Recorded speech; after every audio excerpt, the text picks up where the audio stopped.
बर' बिजों सानजों लोब्बा लानानै मेट्रिक आनजादाव उथ्रिसारनो हानाय फरायसाफोरखौ बरायदों UN एकाडेमि रुनिकाटा फरायसालिया। दिनै चिरां जिल्ला रुनिकाटा UN एकाडेमि फरायसालिया 18 मे बर' बिजों सानजों लोब्बा लाखिनानै फरायसाफोरनि दिथागिरिफोरजों सावरायलायनायजों लोगोसे देग्लायनि 2024 मायथाइनि मेट्रिक आनजादाव सेथि थाखोआव उथ्रिसारनो हानाय फरायसाफोरखौ बरायनाय हाबाफारि बानजायो। मख'नो गोनांदि रुनिकाटा UN एकाडेमि फरायसालिनिफ्राय गासै 23 सा फरायसाफ्रा देग्लायनि मेट्रिक आनजादाव लिरदोंमोन। बेनिनो 3 फरायसाया डिस्टिंशन, 7 फरायसाया स्टार मार्क, 13 फरायसाया सेथि थाखोआव मासि लानानै उथ्रिसारनो हानाया फरायसालिनि मान आरो गोग्गानाय लाबोनो हादों। दिनैनि बे बरायनाय हाबाफारियाव गाहाय आलासि महरै बाहागो लायो बड'लेण्ड मुलुगसोलोंसालिनि लेङाइ बिबुंगिरि डक्टर लाइस्रि महिलारि, बेजों लोगोसे रुनिकाटा UN एकाडेमिनि मेनेजिं डाइरेक्टर सान्थि बसुमतारीजों लोगोसे फरायसालिनिनो फोरोंगिरिफोरा।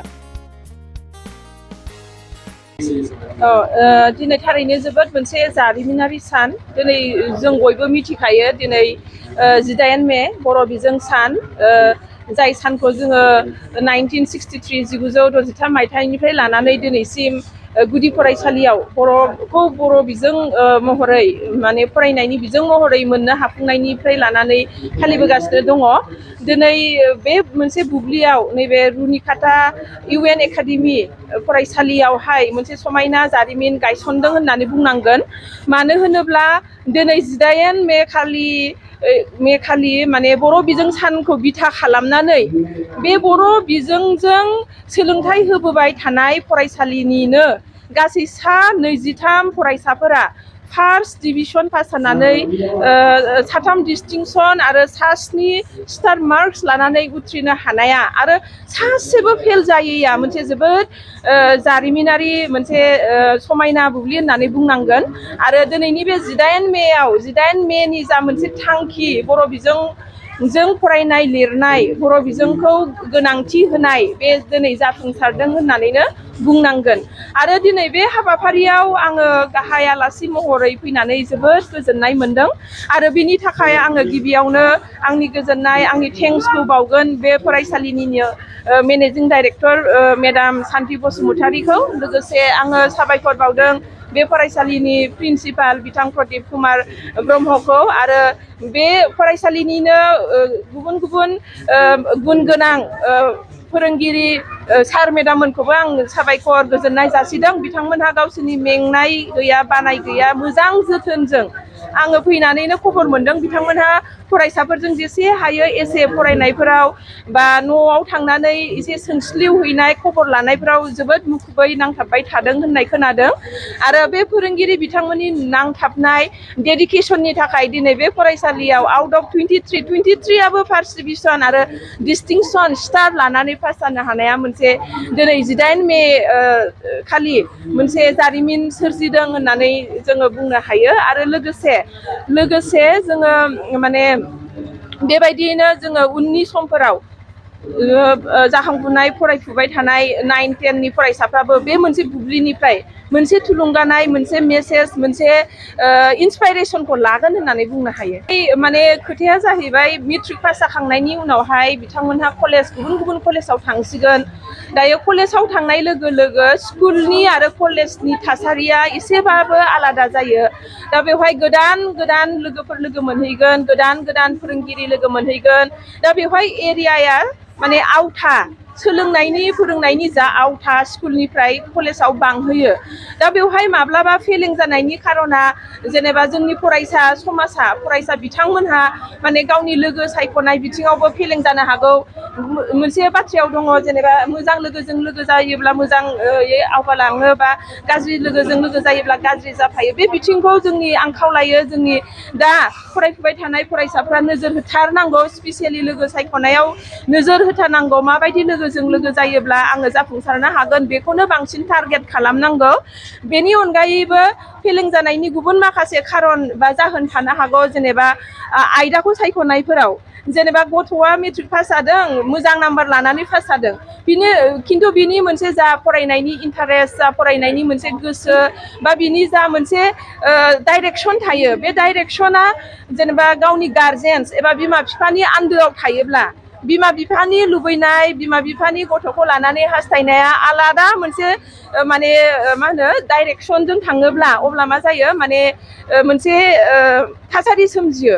माने बिमा बिफाया जेनेबा नैबे साबजेक्टखौनो लाथारनांगोन, बे आयदाखौनो फरायथारनांगोन, नोङो देनांहाय बेखौनो जाहैथारनांगोन जिउआव, बेबायदि फर्सफुलि माने आयदाफोरखौ सायख'नानै फोरोंनाय जाबोला माब्लाबा बे प्रब्लेमखौबो नुनो हायो। बेबो नैथि जाहोन जानो हायो फेलें जानायनि। थारमाने स्कुल लेभेलाव जोङो पेरेन्टसफोरा बा टिचार्सफोरा जाबायदिहाय सासे सासे फरायसाफोरखौ एखे गावनि नोजोराव दोननानै फोरोङो, दिथा होयो, दैदेनो, नाथाय कलेज मोननाय लोगो लोगो माब्लाबा दिथा होनाय, दैदेननाय बा गाइड खालामनायाबो मालाबा है कलेज मोनखाबाय, आंनि फिसाया देरखाबाय होननानैबो मालाबा थालांनो हागौ। बे थामथि जाहोन जानो हागौ फेलें जानायनि।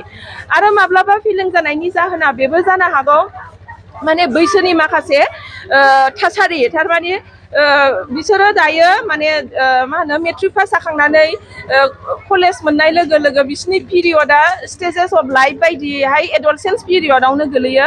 स' एडलसेन्स पिरियडआव माखासे नेचारेल फेन'मेना, जेनेबा हिउमेन बिंसनि नेचारेल फेन'मेना, केरेक्टारिस्टिक्सआ साफ्रोमबो फरायसाजों थायो। स' बैहाय फिजिकेल, मेन्टेल, सेक्सुयेल माखासे डेभेलपमेन्टआव गोजौ गाहाय माखासे सोंनायफोरनि फिननाय नागिरनो ओंखारनायाव, बै सोंनायफोरखौ मोजाङै सोंनानै मिथिनानै लानो रोङैयाव बा फिननायखौ नागिरनानै मोनैयाव माब्लाबा जेनेबा गथ'साफोरा जेनेबा बेबायदिनो फरायनायाव गोसो होयै, कनसेन्ट्रेसन गैयै बा माब्लाबा फेलें जानायखौ नुनो मोनो। दा मेट्रिक पास जाखांनानै कलेजाव थांनानै माखासे फरायसाफोरा फेलें जाहैनाय, फेल जाहैनाय एबा फरायनायाव थाबथानायनि जाहोना गुबुन गुबुन जानो हायो।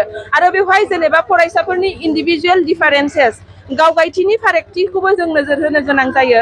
साफ्रोमबो फरायसाया रोखोमसे जाया थारमाने, ओंखायनो बे गावगायथि इन्डिभिजुवेल डिफारेन्सखौबो माने मा खालामनांगोन, जोंनि पेरेन्टस बडिया एसे नोजोर होनानै आंनि फरायसाया, आंनि फिसाया मा बिथिंजों माने पारफेक्ट, मा बिथिंजों, मा आयदाजों बियो एसे इन्टारेस्टेड, बेखौ जोङो नोजोर होयोब्ला गाहाम।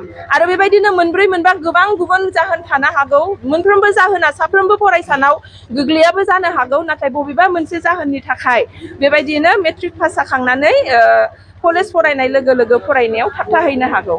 बर' बिजों फरायनानै जेनेबा कम्पिटिटिभ लेभेलाव एग्जाम हैनो हाया बा गावखौ गाव महरै, मानसि महरै गावनि सिनायथिखौ लानानै जेनेबा गसंनो हाया, बेयो एखेबारे नंखाय बाथ्रा। मानो होनोब्ला दिनैनि दिनाव फरायनायनि थाखाय बिजोङा मोनसे बेरियार जानो हाया, मोनसे बेनि जेवरा जानो हाया। माने इभेन जोङो जुदि बर' बिमानि बर' फिसा जानानै बर' रावजों, बर' बिजोंजों फरायोब्ला जोंनि फरायसाफोरनि क्रिटिकेल थिंकिं, जोंनि फरायसाफोरनि ससियेल कालचारेल भेलुस, जोंनि फरायसाफोरनि माखासे सेल्फ कनफिडेन्स, जोंनि फरायसाफोरनि एइम इन लाइफफोरा मा जागोन, स्ट्रंसिनसो जागोन। आरो बेयो नङा जे बर' मिडियाम फरायनानै जेनेबा साक्सेस जाहैनो हाया। बर' मिडियाम फरायनानै साक्सेस जाहैनो हानाय गोबां साक्सेस स्ट'रिसफोरा जोंनि बर' समाजावनो गोबां गोग्लैनानै दङ। दायो साफ्रोमबोनि मुंखौ जोङो मख'जोबोब्ला गोबां सानसेब्लाबो जोबनाय नङा। गोबां साक्सेस स्ट'रिस दङ। डक्टरेट फरायनायनिफ्राय लानानै डक्टर, इन्जिनियार, IIT, पुलिस, जेरावबो दङ, माने जेरावबो दङ।